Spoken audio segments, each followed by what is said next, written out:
Hello friends, welcome back to my channel. আমি সন্দীপ। আজ তোমাদের কাছে নিয়ে চলে এসেছি একটা নতুন ভিডিও। আজকের ভিডিওর টপিক হলো বাড়িতে বসে কিভাবে তুমি তোমার একটা বাইক রয়্যাল এনফিল্ড মেটিও 350cc-টাকে ওয়াশ করবে এবং প্রায় সার্ভিস করেই ফেলবে। সার্ভিসের জন্য যে যা জিনিস দরকার সেগুলো তোমার বাড়িতে যদি থাকে তাহলে তুমি অনেক কিছুই সার্ভিসের করে ফেলতে পারবে। এই দেখো, প্রথমে আমি আমার বাইকটাকে আমার বাড়ির সামনে উঠোনে বার করে নিয়েছি, কারণ ঘরের মধ্যে তো করা সম্ভব নয়, তাই সেক্ষেত্রে ঘরে কাদা ময়লা হয়ে যাবে। তাই আমি বাড়ির সামনে গ্যারেজের সামনে যে স্পেসটা আছে আমার, সেই স্পেসটায় বার করে নিয়েছি। দেখতেই পাচ্ছ এই সময় বৃষ্টিতে বিভৎস কাদা ময়লা হয়েছে, এবং কাদা ময়লা তো শুধু নয়, একদম যেন গাড়ির কালারই চেঞ্জ হয়ে গেছে চারদিকে মাটি ভর্তি হয়ে গিয়ে। যাই হোক, আমি প্রথমে একটা বালতিতে জল নিয়েছি। জল নিয়ে ন্যাকড়া নিয়ে আমার যে বাইকের যে ঝাড়ন আছে সেই ঝাড়নটা নিয়ে, ঝাড়ন ঠিক নয়, এটা একটা বাড়ির ন্যাকড়াই বলতে পারো, সে কোনো রকম পুরনো একটা কাপড় নিয়ে সেই কাপড়টাকে নিয়ে আমি মুছতে শুরু করেছি। তো সেক্ষেত্রে প্রথমে জল দিয়ে ভালো করে ধুয়ে নিচ্ছি। শুকনোতে কেউ মুছবে না। একটা ভালো জিনিস আমি শিখেছি একজন আমার চেনা জানা মানুষের কাছে, তাই তোমাদের সাথেও সেটা শেয়ার করে দিচ্ছি যে শুকনো কাপড়ে কোনো দিন কাদা ময়লা মুছতে নেই বা ধুলো মুছতে নেই। তাহলে সেক্ষেত্রে কী হবে, গাড়িটা হয়তো ইনস্ট্যান্ট তুমি বুঝতে পারবে না, কিন্তু পরবর্তীকালে স্ক্র্যাচ হবেই। রঙের ওপর খুব সূক্ষ্মভাবে যদি দেখতে থাকো, সেক্ষেত্রে রঙের ওপর কিন্তু স্ক্র্যাচ হয়ে যায়। তাই শুকনো কাপড়ে কেউ কোনোদিনও ধুলো ময়লা ঝাড়বে না। গাড়ির ধুলো ময়লা হোক, কাদা হোক বা বালি হোক, এইসব যেন শুকনো কাপড়ে কেউ ঝাড়বে না। তাই সবসময় কাপড় ভিজিয়ে নিয়ে সেই ভিজে কাপড়ে যদি মোছা হয় তাহলে সেক্ষেত্রে কখনোই রঙে স্ক্র্যাচ আসে না। যেমন আমাদের হেলমেটের কাঁচে অনেক সময় স্ক্র্যাচ হয়ে যায়, ঠিক এই শুকনো কাপড়ে মোছার জন্যই স্ক্র্যাচটা হয়। আমাদের চশমাও অনেক সময় কী হয়, আমরা বেশি রুমাল দিয়ে শুকনো কাপড়ে মুছে ফেলি, তাই সেক্ষেত্রে দেখবেন অনেক সময় চশমারও অনেক সময় স্ক্র্যাচেস এসে যায়। তাই সেক্ষেত্রে অলওয়েজ চশমার দোকান থেকেও বলে দেয় যে চশমাটা জল দিয়ে ধুয়ে নেবেন, ধুয়ে নিয়ে তারপরে টিস্যু দিয়ে মুছে নেবেন, তাহলে সেক্ষেত্রে স্ক্র্যাচেস আসে না। আমার রিসেন্টলি একটা চশমা এই কারণেই চেঞ্জ করতে হয়েছে। যাই হোক, সেক্ষেত্রে আমি তোমাদের সঙ্গে শেয়ার করছি যে কী প্রসেসে যদি বাইকটাকে বাড়িতেই ধোয়া হয়, একদম একটা অথরাইজ সার্ভিস সেন্টারের মতো সার্ভিস করানোর মতো সুন্দর পরিষ্কার ঝকঝকে তকতাকে বাড়িতেই করে ফেলতে পারবে তোমরা।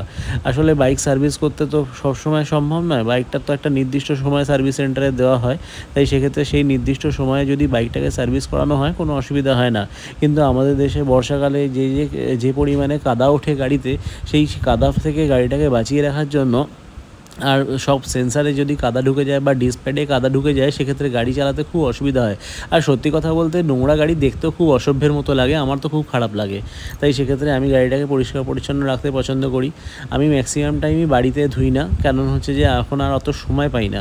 প্রফেশনের মধ্যে এতই ব্যস্ত থাকি যে আমি বাড়িতে ধোয়া মোছার সময় পাই না। আগে আমি বাইক প্রচুর পরিমাণে বাড়িতে প্রতি রবিবারই ধুতাম। প্রতি রবিবার ঠিক একটা বালতি নিয়ে, একটা কাপড় নিয়ে এরকম বসে পড়তাম বাইক ধুতে। কিন্তু সেক্ষেত্রে এখন যেহেতু আর বাস্তবে সময় পাই না, তাই সেক্ষেত্রে আমি চেষ্টা করি যতটা সম্ভব বাইরেই করিয়ে নেওয়ার। বাইরে আইদার সার্ভিস সেন্টারে দিয়ে দিই, নাহলে অনেক জায়গায় ওয়াশিং হয়। যেমন আমি আগেও তোমাদের সাথে শেয়ার করেছি যে মাত্র 100 টাকায় ফোম ওয়াশ, সেক্ষেত্রে সেখানে দিয়ে দিই। আমার আলিপুরে একটা জায়গা আছে, সেখানে আমার অফিসের পাশে সেখানেই করে, তো সেখানে আমি ওখানে দিয়ে দিই। তাই তারা যত্ন করে ধুয়ে মুছে দিয়ে দেয়। আমি যেহেতু রেগুলার কাস্টমার, তাই আমার গাড়িটা যথেষ্ট যত্ন করে। যাই হোক, ওসব কথা বাদ দাও। এখন বাড়িতে কীভাবে তোমরা ধোবে সেই প্রসেসগুলো তোমাদেরকে ভালো করে দেখিয়ে দিচ্ছি। তাই সেক্ষেত্রে কিন্তু একটা জিনিস তোমরা মেনটেন করবে, সেটা হচ্ছে যে যাদের হাতে যাতে লেগে না যায়, সেক্ষেত্রে একটুখানি ধৈর্য ধরে আস্তে আস্তে কাজ করবে। কারণ এই যেসব জায়গাগুলো যেগুলো আমি এখন পরিষ্কার করছি, সেই জায়গাগুলো ভালো করে দেখো, সব খোঁচা লেগে যাওয়ার ভয় থাকে। অলরেডি আমার 2-1 জায়গায় হাতে খোঁচা লেগেছে। আমি পরে তোমাদের সাথে শেয়ার করবো যে আমার বাঁ হাতে একটা জায়গায় কেটেও গেছে। তাই সেক্ষেত্রে ধীরে সুস্থে ধোবে, নাহলে কিন্তু কী বলতো, হাতে অনেক জায়গায় খোঁচা লেগে কেটে যেতে পারে। কারণ আমাদের সবচেয়ে বড় জিনিস যেটা খেয়াল রাখতে হবে, সাইলেন্সার যেন গরম না থাকে। সাইলেন্সার বা ইঞ্জিন যদি গরম থাকে, সেক্ষেত্রে রয়্যাল এনফিল্ডে হাতে ফোসকা পড়ে যাবে, হাতে পুরো কালো স্পট হয়ে যাবে। তাই সেক্ষেত্রে গাড়ি ঠান্ডা অবস্থাতেই ধোয়াটা উচিত, নাহলে কিন্তু সাইলেন্সারে অনেক বেশি জোরে চোট লাগতে পারে। তাই সেক্ষেত্রে সাইলেন্সারটা যদি আমার একবার পায়ে ঠেকে গেছিলো গরম অবস্থায়, আমি হাফ প্যান্ট পরেই বাইকটা চালাচ্ছিলাম, তাই সেক্ষেত্রে পায়ে একবার সাইলেন্সার পাইপটা ঠেকে গেছিলো। সেক্ষেত্রে আমার প্রায় 1 সপ্তাহ 10 দিন মতো ওই জায়গাটা কালো হয়ে গেছিলো। তাই সেক্ষেত্রে এখন আবার ঠিক আছে, সিলভার এক্স জেল লাগিয়ে দেওয়াতে সেটা কোনো অসুবিধা হয় না। এই দেখো, খাঁজগুলোতে সবচেয়ে বেশি পরিমাণে কাদা ময়লা ঢুকে গিয়ে এমন অবস্থা হয় যে হাত ঢুকিয়ে ওখানে পরিষ্কার করতেও খুব অসুবিধা হয়। তবুও আমি চেষ্টা করছি যতটা পারছি সম্ভব বাড়িতে করে নেওয়ার। তোমরাও করবে এইভাবেই। বা যদি কারোর কাছে অত্যাধুনিক যন্ত্রপাতি থাকে, যেমন ধরে নাও অনেকের বাড়িতেই তো অনেকে কিনে রাখে গাড়ি ওয়াশ করার জন্য যে কিটগুলো কিনতে পাওয়া যায়, যেগুলো পাম্পের মাধ্যমে গান দিয়ে স্প্রে করা হয়, সেগুলো থাকলে তো খুবই সুবিধা হয়। আমাকেও একটা ওরকম কিনতে হবে। ওগুলো মোটামুটি ধরে নাও 5 থেকে 6 হাজার টাকা দাম পড়ে, চাঁদনি থেকে কিনতে পাওয়া যায়। আসলে ওই জিনিসগুলোর ওপর কোনো ওয়ারেন্টি হয় না। আমি কিনতে গিয়েছিলাম, আমি খোঁজখবরও নিয়ে এসেছি। মোটামুটি 4 থেকে 5 হাজার টাকা বা 5 থেকে 6 হাজার টাকার মধ্যে যদি বাজেট নিয়ে কেউ যাও, তাহলে তোমরা সবাই ওখান থেকে পেয়ে যাবে। তাহলে তো আর বাইরে দেওয়ার প্রশ্নই আসছে না। তাহলে বাড়িতেই প্রতি সপ্তাহে বা প্রতি মাসে যাদের যেমন পরিমাণে নোংরা হয় সেই ওয়াশিং করে নিতে পারবে। কিন্তু কি হয়, ওই মেশিনগুলোর কোনো ওয়ারেন্টি হয় না। আজকে নিয়ে যদি কালকে খারাপ হয়ে যায়, সেক্ষেত্রে বেকার হয়ে যাবে। তাই আমি কিনিনি। ভবিষ্যতে হয়তো একটা কেনবার ইচ্ছা আছে, কারণ আমার বাড়িতে 3টে বাইক, একটা গাড়ি, 4খানা যানবাহন রয়েছে। তাই সেক্ষেত্রে খুবই অসুবিধা হয় এই হাতে করে ধোয়ায়। এবং হাতে করে তো সবসময় ধোয়া যায় না, ম্যাক্সিমাম অনেক সময় আমি বাইরে ওয়াশিংয়ে দিয়ে দিই। তাই সেক্ষেত্রে বাইরে ওয়াশিংয়ের অনেকগুলো টাকা বেরিয়ে যায়। তাই সেক্ষেত্রে বাইরে ওয়াশিং না করিয়ে ঘরের মধ্যে কীভাবে করলে কোন পদ্ধতিতে সবচেয়ে বেস্ট ভাবে নিজের গাড়িটাকে পরিষ্কার রাখতে পারবে, সেটাই আজকে তোমাদের সাথে আমি তুলে ধরছি। দেখো, যে জায়গাগুলো খাঁজে সবচেয়ে বেশি ময়লা বসে, সেই জায়গাগুলোকে ধীরে সুস্থে যত্ন সহকারে পরিষ্কার করে নিতে হবে। এবং সবসময় খেয়াল রাখবে জলটা কিন্তু মাঝে মাঝে পাল্টে নেবে, না হলে কিন্তু ওই যে ওই কাদা বালি মিশে যে জলটা বালি হয়ে গেছে, সেই জলটা পুরো তোমাদের গাড়িটাকেও ড্যামেজ করে দিতে পারে। কারণ হচ্ছে গাড়ির চারদিকে যদি বালি দিয়ে ঘষে যায়, তাহলে সেক্ষেত্রে কিন্তু স্ক্র্যাচেস এসে যাবে। আমি কিন্তু মাঝে মাঝেই বালতির জলটা ফেলে দিয়ে আবার নতুন করে বালতিটাকে ধুয়ে, কাপড়টাকে ধুয়ে তারপরে আবার জল নিয়ে আসছি। এই যেমন দেখো, জলটা অলরেডি, আমার ন্যাকড়াটা অলরেডি নোংরা হয়ে গেছিলো। তাই সেক্ষেত্রে আমি অলরেডি একবার ভালো করে ওটাকে ধুয়ে নিলাম। ধুয়ে নিয়ে আবার তারপরে গাড়ির কাদার অংশগুলো করছি। এক্ষেত্রে ওয়াশ করার সময় তোমরা একটা জিনিস খেয়াল রাখবে, যেটা আমিও করেছি। আগে এই পেন্ট করা জায়গাগুলো, মানে যে জায়গাগুলো আমাদের ট্যাঙ্ক রয়েছে বা প্যানেল রয়েছে বা সাইড কভার রয়েছে, সেগুলোকে তোমরা আগে ধুয়ে নেবে। হেডলাইট এগুলোর পোর্শনগুলো আগে ধুয়ে নেবে। এবং গাড়ির চাকার দিকে বা নিচের দিকে যে অংশগুলো বেশি পরিমাণে কাদা থাকে, সেই জায়গাগুলোকে কিন্তু পরে ধোবে। কারণ হচ্ছে যে ওই জায়গার যে কালি রয়েছে বা কাদা রয়েছে বা সব কিছু রয়েছে, ওগুলোকে যদি আগে তোমরা পরিষ্কার করতে যাও, কাপড়টা কিন্তু নোংরা হয়ে যাবে। এবং সেই যে পরিমাণে নোংরা হবে, সেটা দিয়ে আর পরবর্তীকালে ওই ট্যাঙ্ক বা হেডলাইট বা ভাইজার এগুলোকে মুছতে গেলে গাড়ি কিন্তু ড্যামেজ হবেই, সেক্ষেত্রে স্ক্র্যাচেস এসে যাবে।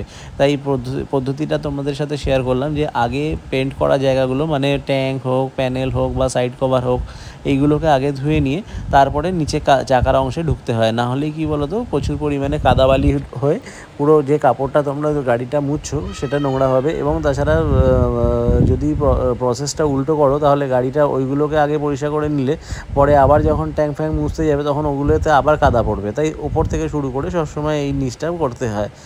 যাই হোক, দেখতে থাকো বন্ধুরা, কীভাবে আমি তোমাদের সাথে এইগুলো গাড়িটাকে পরিষ্কার করা পার্ট বাই পার্ট শেয়ার করতে থাকছি। আমি প্রথমে শুধুমাত্র এইটা পরিষ্কার, এমনি সিম্পল যে জল হয়, জল দিয়ে ধুয়ে নিচ্ছি গাড়িটাকে ধুয়ে নিয়ে পুরো পরিষ্কার পরিচ্ছন্ন করে নিচ্ছি। চারদিক থেকে ময়লা তুলে দিচ্ছি, কোথাও যেন একটু ধুলো ময়লা কাদা বালি কিছু লেগে না থাকে, সেই চেষ্টায় আছি। কিন্তু কি করা যাবে, চাকাটাকেও তো পরিষ্কার করতে হবে। তাই রিংটাকে ভালো করে ঘষে তুলে নিচ্ছি। এবং চাকার বেশি ভেতরে হাত না ঢুকিয়ে সাইড দিয়ে আগে রিংটাকে পরিষ্কার করে নিলাম। রিংটাকে পরিষ্কার করে নিয়ে তারপরে আমি এবার টায়ারটাকে পরিষ্কার করছি। টায়ারটাকে পরিষ্কার করার পরে আমি এবার সব জলটা ফেলে দিয়ে আমি এবার শ্যাম্পু জল নিয়ে এসেছি। বাইক ওয়াশের জন্য আলাদা শ্যাম্পু কিনতে পাওয়া যায়, সেই শ্যাম্পুটাই আমি ব্যবহার করেছি। তোমাদের সাথে ফ্লিপকার্ট থেকে যে শ্যাম্পুটা আমি কিনেছি, সেই লিঙ্কটা তোমাদেরকে আমি পরবর্তীকালে শেয়ার করে দেবো আমার ডেসক্রিপশান বক্সে। এবার আমি ধীরে ধীরে ভালো করে সাবান দিয়ে গাড়িটাকে নিজে ধুয়ে নিচ্ছি। সাবান বলাটা উচিত হবে না, শ্যাম্পুটা যেটা ব্যবহার করেছি সেই শ্যাম্পুটাই আমি দিয়ে আমি জলটাকে এরকম ফেনা করে নিয়েছি। ফেনা করে নিয়ে এবং কলের তলায় ধরলে এরকম ফেনা হয়ে যাবে। এবং তারপরে আমি আমার বাইকটাকে ওয়াশ করে নিচ্ছি, যাতে এই ওয়াশ করার পরে গাড়িটার পুরো ময়লাটা কেটে উঠে যায়। সেই জন্যই এই শ্যাম্পুটা ব্যবহার করা হয়। কারণ না হলে কি হয়, আমাদের এই প্রত্যহ যে আমাদের রাস্তায় যে কার্বন লাগছে বা ধুলো ময়লা বালি কাদা এইসব লাগছে, সেক্ষেত্রে গাড়ির কালারের ওপর বড্ড এফেক্ট হয়। সেক্ষেত্রে আমরা যদি শ্যাম্পু শুধুমাত্র জল দিয়ে ধুয়ে ছেড়ে দিই, সেক্ষেত্রে কিন্তু গাড়িটা পুরোপুরি ময়লামুক্ত হয় না। তাই সেক্ষেত্রে আমরা আমাদের বাইকের সিটটা সব কিছুই, ট্যাঙ্ক থেকে আরম্ভ করে এভরিথিং, যখন আমরা শুধুমাত্র জল দিয়ে ধুয়েছিলাম, তখন যে পরিমাণে পরিষ্কার হয়েছিল, ছিল, এখন কিন্তু দেখো ধীরে ধীরে গ্লেজটা বাড়ছে। কারণ হচ্ছে যে পুরো ময়লাটা কেটে উঠে যাচ্ছে এবং বাইকের যে অরিজিনাল পেন্ট মানে যে সুন্দর ভাবটা, সেই সুন্দর ভাবটা বাইরে বেরিয়ে আসছে। তাই সেক্ষেত্রে বাইকটা সবসময় পরিষ্কার করার সময় তোমরা এটা মেনটেন করবে, প্রথমে নর্মাল জল দিয়ে ভালো করে ধুয়ে নেবে, কাদা ময়লা সব তুলে নিয়ে তারপরে একটা বালতি নেবে, বালতিতে ভালো করে পরিষ্কার কাপড়ে ব্যবহার করবে এবং সেই বালতিতে যে বাইক ওয়াশের যে শ্যাম্পু কিনতে পাওয়া যায়, বাইক ওয়াশের শ্যাম্পুটা ব্যবহার করবে। বাইক ওয়াশের শ্যাম্পুটা দিয়ে ভালো করে জোরে কল চালিয়ে দিলেই এরকম ফ্যানার মতো হয়ে যাবে। এটা আলাদা করে হাতে করে গোলাতেও হয় না, কিচ্ছু করতে হয় না। কলটা একটু জোরে চালিয়ে দিলে ফোর্সে যে জলটা পড়বে, সেই ফোর্সে জলটা পড়ার জন্য এটা পুরো ফেনা হয়ে যাবে এবং প্রতিটা খাঁজ ভালো করে তুমি মুছে নেবে। তোমরা এই জায়গাগুলো যেগুলো ইঞ্জিনের কাছে আছে, ইঞ্জিনের ওই দিকগুলোই মুছতে বেশি সময় লাগে, চাকা বা এইগুলো মুছতে অত সময় লাগে না। আর তাছাড়া সবসময় বড় কথা হচ্ছে যে যদি তোমরা পরিষ্কার পরিচ্ছন্ন বাইকটা না রাখো, সেক্ষেত্রে বাইকের অনেক ক্ষয়ক্ষতি হয়, সেন্সার খারাপ হয়ে যেতে পারে, জং ধরে যেতে পারে, রাস্ট আসতে পারে। এবার বাইকের এখানে মেন কথা যেটা আসি, ডিস্কের এখানটা কিন্তু খুব ভালো করে পরিষ্কার করবে। ডিস্কের এই জায়গাটা যদি একটু কাদাবালি ময়লা রয়ে যায়, সেক্ষেত্রে কিন্তু তোমাদের ডিস্কে আওয়াজ হবে, ডিস্কে একটা ক্যাচ ক্যাচ ক্যাচ ক্যাচ করে আওয়াজ হয় বর্ষাকালে, এটা অনেকেরই কমপ্লেন আছে। সেক্ষেত্রে কিন্তু এই একটাই কারণ যে ডিস্কে আওয়াজ হওয়ার মূল কারণ হচ্ছে ক্যালিভারের মধ্যে যে কাদা বালি ময়লা এগুলো ঢুকে যায়, সেগুলোকে মাঝে মাঝে নিজেরা বাড়িতে পরিষ্কার করে নিতে পারো, ঠিক আমি যেভাবে করছি, তাহলে আর আওয়াজ হবে না। আমি অলরেডি ওখানে জল দিয়ে ভালো করে ধুয়ে নিয়েছিলাম, ধুয়ে নিয়ে এবারে শ্যাম্পু দিয়ে ভালো করে ধুয়ে নিচ্ছি, যাতে টোটাল ক্যালিভারটা পরিষ্কার থাকে এবং টোটাল ডিস্কের কোনো রকম সমস্যা না আসে। সেক্ষেত্রে আমি রিংটাকেও এখন ধুয়ে নিচ্ছি ভালো করে, কারণ এই যে ডায়মন্ড কাট অ্যালয় হুইল যেটা আমার আছে, সেক্ষেত্রে এই ডায়মন্ড কাট অ্যালয় হুইলের ক্ষেত্রে কী হয়, যদি পরিষ্কার পরিচ্ছন্ন গাড়িটা না রাখি, সেটা আমার বাইকের বলে নয়, প্রতিটা বাইকেরই ক্ষেত্রেই প্রযোজ্য, পরিষ্কার পরিচ্ছন্ন না রাখলে কোনো গাড়ি দেখতে ভালো লাগে না। ধুলো ময়লা বালি কাদা যদি হয়ে থাকে, তাহলে সেক্ষেত্রে কোনো গাড়ি কিন্তু দেখতে ভালো লাগে না। আচ্ছা, এইখানে আমি একটা বলে রাখি প্রসঙ্গত, সেলফে যেন জল না ঢুকে যায় এমনভাবে তোমরা প্রত্যেকে জলের ব্যবহার করবে। আর কোনো রকম ওয়্যারিংয়ে যাতে টান না পড়ে, তাহলে সেক্ষেত্রে সেই ওয়্যারিংটা ড্যামেজ হতে পারে। তাই সেক্ষেত্রে ধীরে সুস্থে যত্ন সহকারে ব্যবহার করবে, তাড়াহুড়ো করার কোনো প্রয়োজন নেই, কারণ এইসব খাঁজে খোঁজরে হাত ঢুকে গিয়ে যদি লেগে যায় খুব ব্যথা পাবে। আর তাছাড়া এইসব লোহা টিন এসবে কাটলে আবার টেট ভ্যাক নিতে হবে, অনেক ঝামেলা, তার থেকে ভালো বাবা দরকার নেই, আমি ধীরে সুস্থে আরাম করে করব। তাই তোমাদের সাথেও সেটাই শেয়ার করছি যে কীভাবে করতে হয়। এই যে ডান দিকে যে প্যানেল বক্সটা দেখছো, তার পেছনেই আমাদের আসল অরিজিনাল ব্যাটারি থাকে। ব্যাটারি ওই জায়গাটা খোলার আমাদের কোনো প্রয়োজন পড়বে না। যদি কারোর ব্যাটারির ফল্ট হয়, তাহলে সেক্ষেত্রে তবেই ব্যাটারি ওইখানে খুলতে হয়, নাহলে দরকার হয় না। যাই হোক, প্রসঙ্গত মাঝখানে একটা জিনিস দেখিয়ে রাখি, আমার বাইকটা ধোয়া হচ্ছে দেখে ছেলে তার স্কুটারটা নিয়ে চলে এসছে, তার স্কুটারটাকেও ওয়াশ করে দিতে হবে এবং সেই স্কুটারটায় অলরেডি চেপে বসেছে, সেই স্কুটারটায় থেকে নামবে না নেমেই তাকে ওয়াশ করে দিতে হবে। তো যাই হোক, আসল কথা, আমাকে দেখেছেন আমি মারুতিটা নিয়ে যাই, মারুতিটা নিয়ে গিয়ে যখন সার্ভিসে ঢোকাই, তখন আমি তার উপর বসে থাকি এবং বসে থেকে যতক্ষণ না আমার গাড়িটা এন্ট্রি হয়ে যাচ্ছে, আমি ততক্ষণ গাড়ি থেকে নামি না। তাই ওটা দেখেই ও শিখেছে, অলরেডি বসে আছে, তাই ওকে এখন সিটটা ওই জায়গাগুলো ধুতে হবে, তাই ওকে এখন সরিয়ে দিলাম। সরিয়ে না দিলে তো আর নামতে চাইছে না। আসল কথা, ও তো খুবই ছোট, তাই ও বুঝতে পারে না যে কী করতে হবে না করতে হবে। যাই হোক, প্রতিটা বাচ্চাই তার বাবা মায়ের কাছে আজীবনই ছোটো থাকে, আমার ছেলেও থাকবে, তাই সেটা নিয়ে আমার কোনো সংশয় নেই এবং আমার কোনো আপত্তিও নেই। যখন গাড়ি ওয়াশ হচ্ছে, ও যে বুদ্ধি খাটিয়ে ওর গাড়িটাও ওয়াশ করতে হবে বলে নিয়ে এসছে, সেটা দেখে আজকে আমার সত্যিই খুব ভালো লেগেছে এবং তাই আমি যত্ন সহকারে শ্যাম্পু দিয়ে ওর গাড়িটাকেও ধুয়ে দিচ্ছি, পরিষ্কার পরিচ্ছন্ন করে দিচ্ছি। দেখো বন্ধুরা, কীভাবে কী করছি না করছি। তোমাদের বাড়িতেও যদি কোনো বাচ্চা এরকম ছোট থাকে, তাদের গাড়িটাও তোমরা পরিষ্কার করে দিও, সে খুবই খুশি হবে। আসল কথা, প্রতিটা বাচ্চা মানুষ, বয়স্ক মানুষ, যারাই থাকুক না কেন, তারা সবাই এগুলো খুব পছন্দ করে যে তাদের প্রতি কেয়ার করা হবে। বাচ্চা এবং বয়স্ক এই দুজনকে যতই তোমরা অবহেলা করো, তারা খুবই কষ্ট পায়। যাই হোক, ওসব কথা বাদ দাও, এখন আবার ফিরে আসি আমি আমার রয়্যাল এনফিল্ড মেটিও 350 ওয়াশিং প্রসেসে। যেভাবে তোমাদেরকে ওয়াশিং করছি দেখাচ্ছি, সেগুলো তোমরা দেখে নাও। আমি এই প্রোডাক্টটা ফ্লিপকার্ট থেকে আনিয়েছিলাম। আসলে স্প্রেটা এখন অলরেডি খারাপ হয়ে গেছে, আবার একটা নতুন আনাতে হবে। জলটা ঠিক করে স্প্রে হয় না, তবুও আমি মোটামুটি যেটুকু পারছি করছি। আমি এদিকে এটা কলের সাথে মুখটা একটা লাগিয়ে দিয়েছি এবং এই সাইডটা দিয়ে আমি আমার গাড়িটাকে ওয়াশ করে নিচ্ছি। ওয়াশ করার পরে আমি পরিষ্কার করে প্রথমে, তাহলে আমরা যেগুলো করলাম সেগুলো একটা রিভিশন করে নিচ্ছি। প্রথমে আমি বালতি করে জল নিয়ে কাদা ময়লা বালি সব তুলে নিয়েছিলাম, তারপরে শ্যাম্পু দিয়ে ভালো করে ধুয়ে পরিষ্কার করে নিয়েছি। শ্যাম্পু দিয়ে ভালো করে ধুয়ে পরিষ্কার করে নেওয়ার পরে আমি একটা পাইপে করে জল নিয়ে ভালো করে ধুয়ে মুছে পরিষ্কার করে নিয়েছি, যাতে কোথাও কোনো রকম শ্যাম্পুর এফেক্ট রয়ে না যায় বা কাদাবালি রয়ে না যায়। এই দেখো বন্ধুরা, বাইকটা আশা করি যথেষ্ট পরিষ্কার হয়েছে এবং তোমরাও জানিও আমাকে যে আরও কোথাও কোনো প্রবলেম রয়েছে কি না, বা কোথাও কোনো কাদাবালি লেগে আছে কি না, বা বাইকে ধোয়ার প্রসেসটা যদি তোমাদের পছন্দ হয়ে থাকে তাহলে সেটা আমাকে কমেন্ট করে জানিও, লাইক করো, শেয়ার করো। এবং যদি কোথাও কোনো রকম আমার কাজের মধ্যে ভুল দেখতে পাও তাহলে সেটাও আমাকে অলরেডি জানিও কমেন্ট করে। কেন হচ্ছে যে না জানালে তো আমি জানতে পারবো না। সবার কাছ থেকেই কিছু না কিছু শেখার থাকে, তাই হয়তো তোমাদের থেকেও কিছু শেখার থাকতে পারে। তাই সেক্ষেত্রে তোমরা একটুখানি আমাকে জানিও কমেন্ট করে যে কী প্রসেসে যদি করতে হয়, তাহলে সেক্ষেত্রে যদি আরও ভালো কিছু করা যায় তাহলে সেটা জেনে নিয়ে আমি বাকি আরও তোমাদের বন্ধু অনেক যারা রয়েছে আমার সাথে তাদের সাথে শেয়ার করব। দেখে নাও বন্ধুরা, এবার আমি আমার বাইকের চেনের জন্য যে লুব্রিকেন্ট কিনতে পাওয়া যায় রয়্যাল এনফিল্ডের জেনুইন পার্টস থেকে, সেক্ষেত্রে আমি একটা চেনের লুব্রিকেন্ট এবং চেন ক্লিনার কিনে এনেছি। এবং প্রথমে চেন ক্লিনার দিতে হয়, তাই চেন ক্লিনার দেওয়ার জন্য আমি বাইকটাকে প্রথমে স্টার্ট করে ফার্স্ট গিয়ারে দিয়ে নিয়েছি।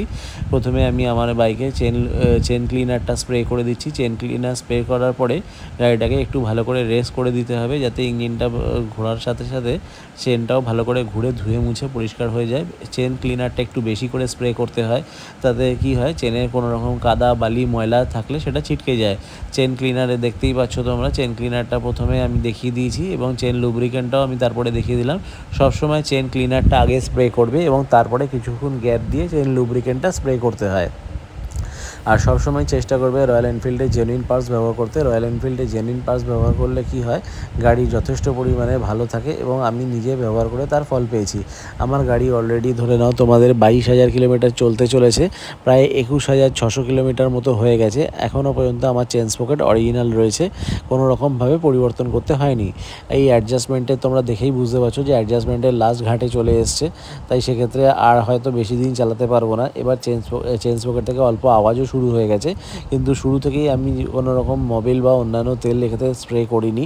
আমি শুধুমাত্র রয়্যাল এনফিল্ডের জেনুইন পার্টস থেকে নিয়ে আসা চেন ক্লিনার এবং চেন লুব্রিক্যান্টটাই স্প্রে করতাম। তাতে সেক্ষেত্রে আমাকে মিস্ত্রি জানিয়ে দিয়েছিল যে এক্ষেত্রে এটা যদি মেনটেন করতে পারেন তাহলে চেনের লংজিভিটি বেশি হবে এবং চেন অনেক বেশি দিন পর্যন্ত ভালো থাকবে এবং চেনে আওয়াজ আসবে না। সত্যি আমি এর ফল পেয়েছি। চেনের অরিজিনাল লুব্রিক্যান্ট ব্যবহার করার ফলে চেনটি যথেষ্ট আমার ভালো আছে এবং এত কিলোমিটার চলে যাওয়ার পরেও আমার বাইকে কোনো রকম আওয়াজ সেরকমভাবে হয় না, বা চেন এখনও পর্যন্ত রিপ্লেস করতে হয়নি।